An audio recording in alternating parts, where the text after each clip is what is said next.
సామాన్య రైతుల కూడగట్టి సాయుధ పోరుకు బాటలేసి కమ్యూనిస్టు ఉద్యమ నడక నేర్పి పోరాడేదారులతో చూపి వాడికే భూమి దక్కాలని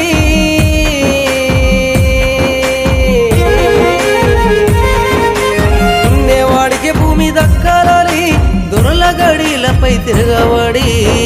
స్వేచ్ఛకై పోరాడిన ఓ రాజ్యమా ఎర్రని వనముల పూసిన మల్లు స్వరాజ్యమా